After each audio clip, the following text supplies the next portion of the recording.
Torej, Donald Trump dopolni 80 let in to praznuje verjetno na najbolj cool način, kot ga lahko praznuje 80-letni predsednik. Tako da priredi velik UFC dogodek v Beli hiši. In je točno tako, kot ste si lahko predstavljali. Razen dejstva, da se istočasno dogaja ogromen škandal z njegovim sinom. Poglejmo si vse podrobnosti.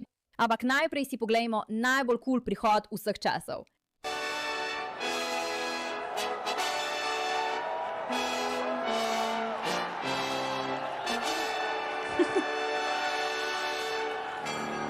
Mislim, da lahko z gotovostjo rečem, da je sanje vsakega moškega praznovati svoj 80. rojstni dan kot predsednik Združenih držav Amerike, ko skupaj z Danom Whiteom pride na UFC dogodek, kar je resnično neverjetno. Zdaj pa samo poglejte to. Tam so bili tudi drugi ljudje, kot je Tom Fury. To je bil najbolj cool dogodek doslej. Tam je bil tudi Joe Rogan. Poglejte, mimogrede, kaj piše na majici Toma Furyja, ker to sploh ni majica. Njegova kapa pravi, da je res noro cool. Če lahko preberete zaslon, ste verjetno že sami ugotovili, ampak poglejmo. Prav na njegovem stolu, na njegovi kapi piše Donald Trump za britanskega premierja. Popolnoma legendarno. To je res popolnoma smešen, popolnoma neverjeten dogodek. To je eden izmed posnetkov. Poglejte prelet mimogrede. Neverjetno.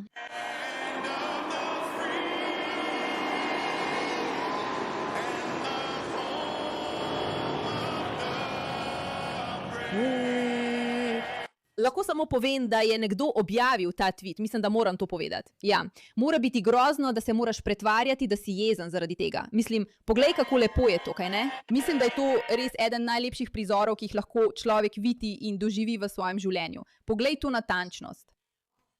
Neverjetno. In to je res tisto, za kar se je Amerika zavzemala tako dolgo. Preprosto ta fantastično lep boj za svobodo, boj za veličino, veš? In tako žalostno je, da toliko Američanov to sovraži, kaj ne? To je bil ta boj, bila je odlična tekma, vsi so uživali, nimam pojma, kdo je zmagal, ker me UFC iskreno sploh ne zanima. Bolj me zanima škandal, ki je izbruhnil okoli tega dogodka, kar je res zanimivo. Torej, v zdaj že izbisanem zapisu je Daniel Cormier razkril Erika Trumpa, ki ga vsi poznate kot Trumpovega sina, ker je spraševal, ali so bili kateri od UFC bojev v Beli hiši prirejeni. Verjetno bom, zaradi tega, ker to razkrivam, deležna veliko kritik, vendar nočem molčati. Sram naj bo vsakogar, ki poskuša uničiti ta čudovit dogodek. Torej, to je Erik Trump, to je ta človek. In domnevno trdi, da ga je Erik Trump vprašal, ali je katera od borb prirejena, kar seveda naredi Trumpa videti res slabo. Hej Daniel, jutri bom šla na UFC 250, torej boš komentiral, upam, da se vidiva tam. Ej Erik, nisem pričakovala tvojega sporočila, veselim se, da tebe in tvojo družino spoznam. Veliko ljubezni, brat. Mi lahko kaj poveš o jutrišnjem dvoboju? Kdo misliš, da bo zmagal? Boš stavil kaj? Zdaj v resnici ne smem staviti na nobene borbe ali kaj podobnega, ali veš, če je kateri od borcev poškodovan. Nisem čisto prepričana, zakaj me to sprašuješ, ampak mislim, da so vsi v dobri formi. Bom kar prešla k bistvu. Ali je katera od jutrišnjih borb prirejena? Opazujem dvoboj Lopez in mislim, da bi bilo presenečenje preveč nerealno. V redu, torej to je objava, ki jo napiše. In potem tip reče, ne, noben naš dvoboj ni zrežiran. In iskreno zgrožen sem, da bi me sploh kaj takega vprašali. In vsi ponorijo. O moj bog, poglej to, poglej resnico. Erik Trump poskuša zaslužiti več denarja s prirejanjem iger. Očitno so Trumpovi ogabni, razen dejstva, da se izkaže, da to ni res, ker to ni prava teksaška igra.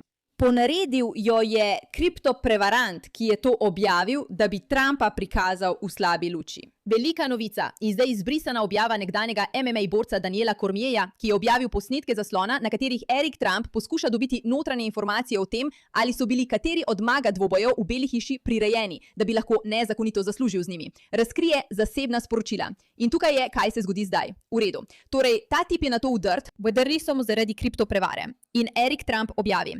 Zavedamo se lažnih, z umetno inteligenco ustvarjenih posnetkov zaslona, ki krožijo po spletu. Nikoli nisem govoril z Danielom. Od takrat je izbrisal svojo objavo, kar potrjuje, da je bila očitno ponarejena. Da bo jasno, več novinarjev in očividcev je potrdilo. Daniel Cormier je sam objavil posnetke zaslona, preden jih je izbrisal. Brisanje objave z verificiranega računa ne potrjuje ponaredbe, udeleženci v pogovoru pa ne morejo nasedati lažnim, z umetno inteligenco ustvarjenim ponaredkom svojih lastnih zasebnih sporočil. V redu, potem je to objavil Harry Sisson. Erik Trump je bil ujet pri poskusu prirejanja pretepov na nocojšnjem UFC dogodku. Celotna družina Trump so prevaranti in goljufi. Odvratno. To je popolnoma lažno. Nikoli nisem stopila v stik z Danielom. Pravzaprav je to strašljivo. V redu. Kar se je tukaj v bistvu zgodilo, kolikor lahko ugotovimo in o čemer je vredno razmisliti ter se zavedati, je to, da Erik Trump trdi: nikoli nisem napisal teh stvari. Umetna inteligenca jih je seveda izmislila. Bi lahko Erik Trump lagal? Da, lahko bi lagal. Ne vemo. Ampak ta človek, Daniel, to potem hitro izbriše. Zakaj bi to izbrisal po objavi, če bi res verjel, da je to res?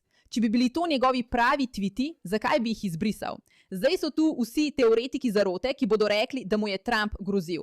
Ampak ne, najbolj verjetno je, in to zdaj potrjuje tudi sam Daniel, ki je napisal: ali so ljudje res tako neumni? In Erik Trump odgovori: hvala, Daniel, ker je jasno, da je bil njegov račun udrt. Udrli so mu račun, dobesedno udrli in objavili to, da bi Erik Trump izpadel slabo. Erik Trump trdi, da gre za posnetek zaslona, ustvarjen z umetno inteligenco, vendar Grok pravi, da je Daniel Cormier to res objavil svojega računa, nato pa izbrisal. Spet, na koncu dneva, kar vidimo tukaj zdaj, poglejte to, pravkar sem to prebrala, sem ugotovila, da nisem delila zaslona. Hvala, Daniel. So ljudje res tako neumni? Daniel daje izjavo in pravi, da se to ni zgodilo. Glede na to, kar vidimo tukaj, tega res ni objavil. V redu, popolnoma noro je, res popolnoma noro, da smo zdaj tukaj, da lahko ljudje nasedejo temu, da lahko dobesedno ustvarijo ponarejene slike z umetno inteligenco in nekomu uničijo ugled. Kakorkoli, to je zgodba, ki je nekako zmedla UFC, ampak dogodek je bil odličen. Vse najboljše predsedniku Trumpu, ki je po mojem mnenju opravil nekoliko slabše delo pri sporazumu z Iranom, ampak vsaj nekaj mu je uspelo doseči. In upajmo, da to ponarejanje z umetno inteligenco ne bo postalo nekaj običajnega. Hvala za vašo pozornost glede te zadeve.